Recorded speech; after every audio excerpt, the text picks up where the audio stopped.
안녕하십니까. 계속해서 대구에서 전해드리겠습니다. 오늘 대구와 경북 지역은 비가 오고 흐린 날씨를 보였습니다. 오전부터 내린 비의 양은 경주가 5mm, 대구가 2mm 등이었습니다. 낮 최고 기온은 대구 26.7도, 영천이 27.2도 등 25도에서 27도의 분포로 어제보다 3도에서 4도가량 높았습니다. 내일도 흐린 가운데 경북 북부 내륙에 오후 한때 소나기가 오는 곳이 있겠습니다. 대구의 내일 아침 최저 기온은 22도, 낮 기온은 28도에 머물겠습니다. 권영진 대구시장이 황교안 대표에게 수도권에 출마할 것을 요구했습니다. 차기 대권 주자들이 텃밭이라는 대구 출마설을 흘리는 가운데 진정한 보수라면 대구와 경북에 안주해서는 안 된다는 겁니다. 보도에 조지한 기자입니다. 보수 정치권에서는 내년 4월 총선에서 TK를 제외하면 당선을 쉽게 얘기하기 힘듭니다. 대구 경북은 그래서 텃밭 중에 텃밭입니다. 김병준 한국당 전 비대위원장과 홍준표 전 대표까지 차기 대권을 노리는 이들의 대구 경북 출마설이 끊이지 않는 이유이기도 합니다. 네임밸류가 있고 할 만큼 하신 분들은 총대 메고 좀 수도권에 나오셔야죠. 황 대표의 헌신과 희생이 저는 보수의 미래를 좌우할 거라고 봅니다. 권영진 대구시장뿐만 아니라 한국당 내부에서도 통합과 지지세 확장을 위해서 정치 거물들이 이름값에 맞는 역할을 해야 한다는 시각이 많습니다. 어제 열린 대한민국 위기 극복 대토론회에서도 보수 통합과 함께 중진들의 수도권 출마 요구가 이어졌습니다. 보수 진영에서는 험지로 여겨지는 수도권에서 밀린다면 보수 회생도 힘들다며 중진들의 결단을 강조했습니다.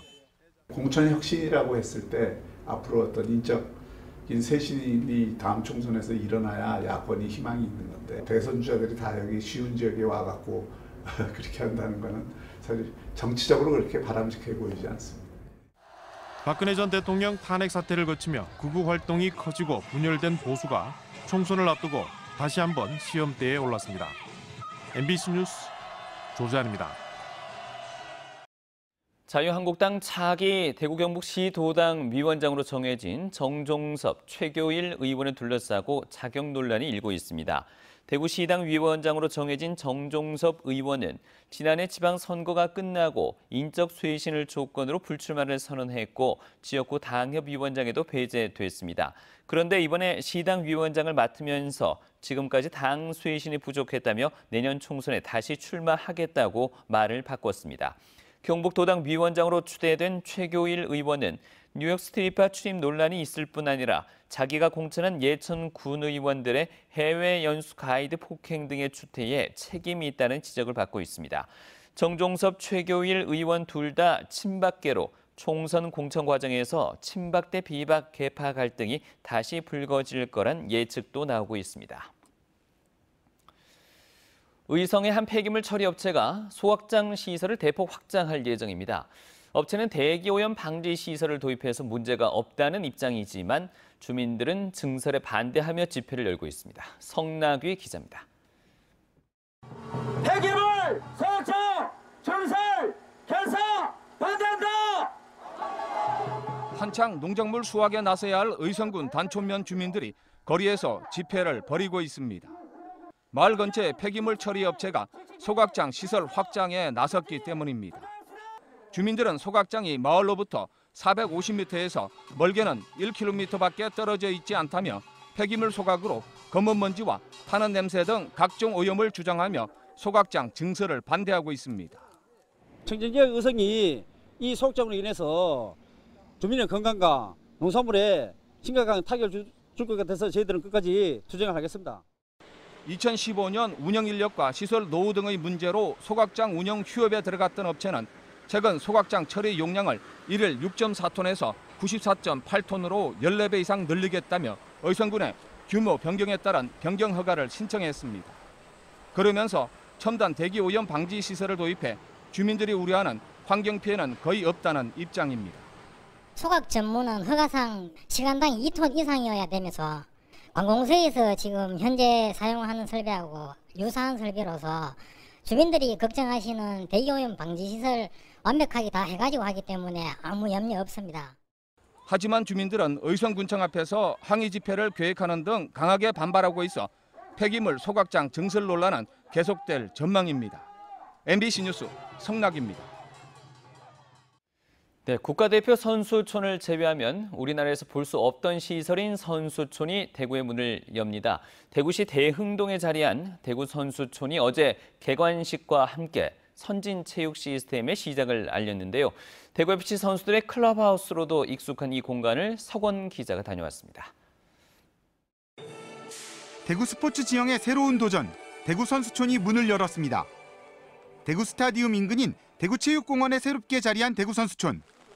장애인 국민체육센터와 체육회관, 대구FC의 클럽하우스인 스카이포레스트는 이미 들어섰고 훈련시설과 숙소는 내년 1월에 마무리됩니다.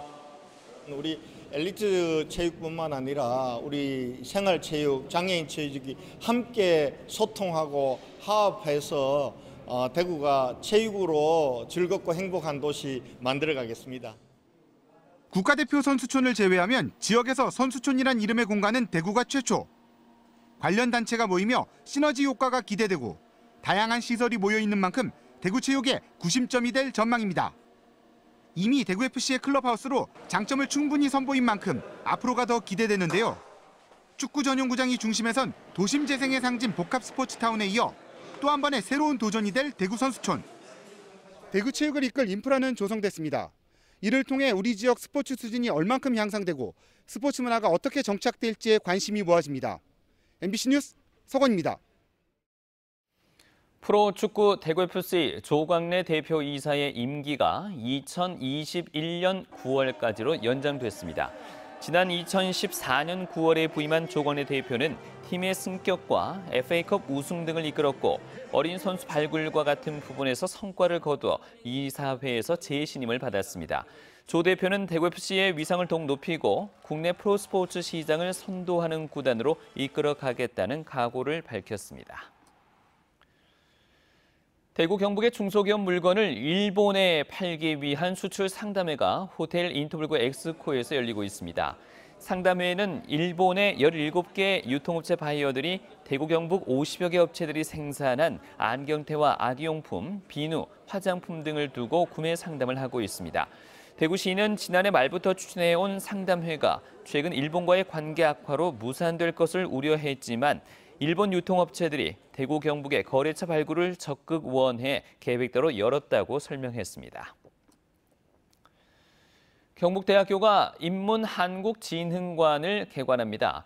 이 인문한국진흥관은 160억 원으로 지하 1층, 지상 5층 규모로 완공됐고 강의실과 세미나실, 연구소, 도서실, 공연장 등을 갖추고 있습니다. 경북대는 인문학술원과 퇴계연구소, 러시아 유라시아 연구소 등 주요 인문학 연구소와 한국 플러스 사업단 등 대형 국책 사업을 수행하는 공동연구 사업단이 입주해서 인문학 연구의 중심 역할을 한다고 밝혔습니다. 경상북도가 청사를 수리하는 데 불필요한 돈을 썼다고 중앙정부가 지적했습니다. 이 정부 합동감사 결과에 따르면 경북 청사는 법정 주차 대수의 2배가 넘는 1,800여 대 주차 공간이 있으면서 도입해 주차 공간이 필요하다며 화단 철거 등에 4,500여만 원을 썼습니다. 행안부는 조경 사업 2건은 산출 근거나 기준 없이 사업비를 25억 5천만 원으로 2배 늘렸고 구조물을 헐거나 나무를 옮겨 심는 데 4천만 원을 낭비했다고 지적하며 관계자를 훈계 처분하라고 지시했습니다. 폭염이 한풀 꺾였지만 낙동강 녹조 현상은 여전히 심각합니다. 대구지방환경청에 따르면 지난 19일 낙동강 강정고령부에서 측정한 남조류 세포 수는 4만 4천여 개로 2주 연속 경계 단계를 유지하고 있고 낙동강 7곡보도 남조류 세포 수 2,500여 개로 관심 단계가 발령됐습니다. 이상으로 MBC 뉴스를 마치겠습니다. 고맙습니다.